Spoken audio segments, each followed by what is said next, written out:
Yesterday, for the first time in a long time, YouTube removed one of my videos.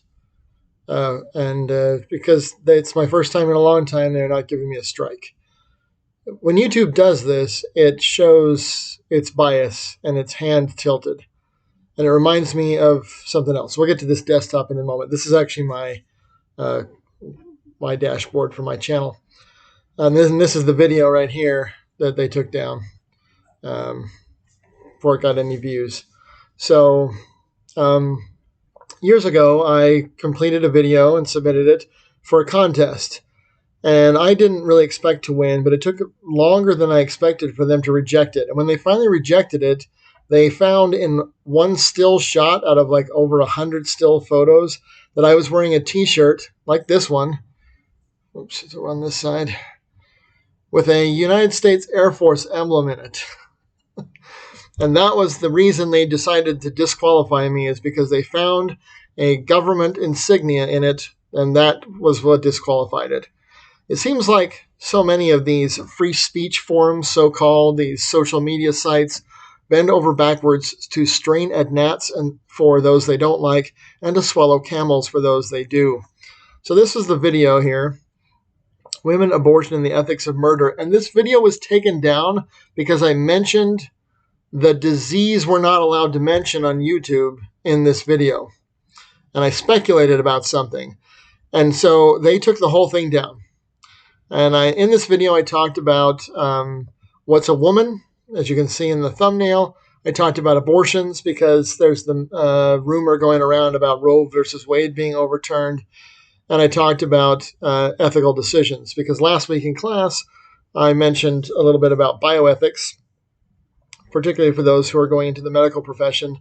And we talked a little bit about the biological principle of survival of the fittest and ethics, and the things that people are going to try to ask them to do that are unethical, and the things that people are going to ask them to do that are ethical but contrary to biology. So it's funny that YouTube couldn't find anything to comment about to remove my video based on what I said. And it took quite a bit of time for them to remove the video. It seems like they go out of their way to find a reason to disqualify things. And on the auspice that you're not allowed to talk about this certain topic unless you're an authoritative source, which is ironic because this authoritative source here, Judge Jackson, doesn't even know how to define the word woman.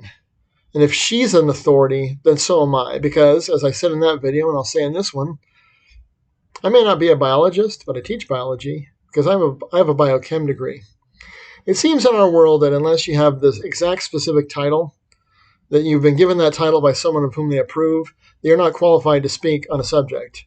Except that we all know, thanks to the Wizard of Oz, that some people without brains do an awful lot of talking. I have to wonder what AOC's credentials are to speak on everything she speaks about. And even the president, he's a lawyer. Where does his expertise come from in economics, health, and human services? These individuals cannot demonstrate any more than I can that they are subject matter experts in these areas, except for because they have blue check marks after their names or because they have fancy, lofty titles. YouTube doesn't censor what they have to say.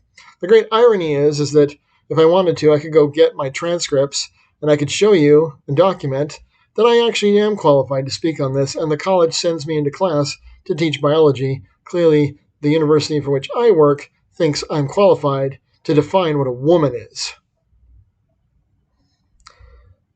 And so here we are. I'm shocked that they go to this much trouble to strain at gnats for the things that I say, and will swallow camels when these ultra-crepidarian ragabbits post asinine banalities on the internet. That because they're rich and famous, because they're popular, or because they say the right things, their stuff is allowed to remain, regardless of the fact that many of the things that YouTube has previously removed because it was, what they call it, there's a word for it, conspiracy theories, has actually proven over the last year to be anything but. But because you can't mention certain words, you can't mention certain terms, it's perfectly okay for them to just decide who gets to speak on a topic. Ironically, they didn't disqualify me for talking about the words in the title. Those are the things actually I expected to have the video removed for. Those are controversial topics. But apparently it's less controversial to talk about those things than it is to talk about a communicable disease. Same thing happened where I work. We were told a year ago when we went back to live classes that we were not to discuss the disease with students. Of course, they ask about it. So I tried to talk about it in vague and general terms because it's a member of a family of diseases. And so there are things that can be talked about in the flavivirus family without directing them specifically at a particular one we're not allowed to discuss. Besides, how do you teach micro and not talk about an entire group of viruses just because the department chair says you're not supposed to discuss this with students? But yet here we have YouTube saying the same thing. If we can't talk about things, whether we're right or whether we're wrong, then how will we ever arrive at the truth?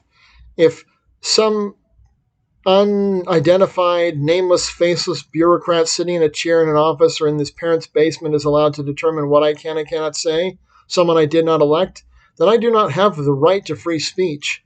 He decides that. And even the president today said, rights don't come from government, rights come from our God. Oops, somebody let him out. So anyway, I found it really interesting what they decided to censor and why they decided to censor it. And here's the reason why it's so surprising. I have 67 subscribers. That's not very many. And it's because I don't care. The channel is not monetized. The channel is not advertised. I don't do this for you.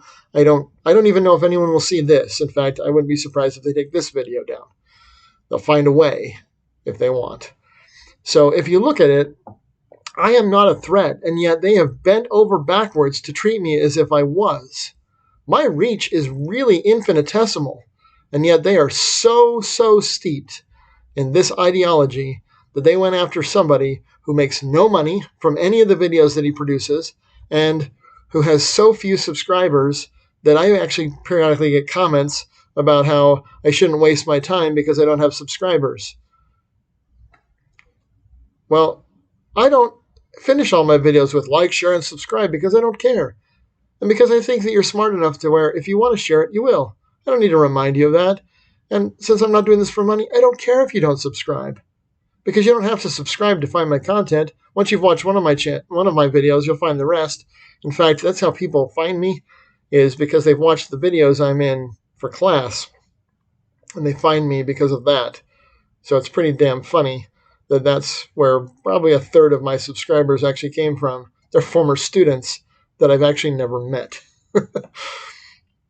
So, do we have free speech or don't we? It's one of the reasons I actually liked Twitter and why I might go back, because I believe, or at least at the time 12 years ago, everything you put onto Twitter had to be saved in the National Archives. And so it was a way for me to make sure that somebody had to see it, even if all they did was put it in a book or save it to a hard drive and hope that no one ever looked at it again. It was a way to force someone in the government to look at it, because I can't force AOC to read my correspondence. I can't even force my own senators to read my correspondence.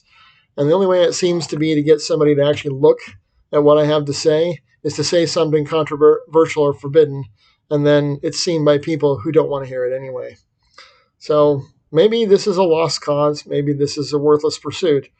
I guess if I start getting strikes, that will tell me that the time has come to leave YouTube and to follow the admonition of Sam Adams. In fact, he's probably up in heaven telling me, or rolling his eyes, that I'm even bothering to do this, because most people won't listen, and most people who listen won't change their actions anyway.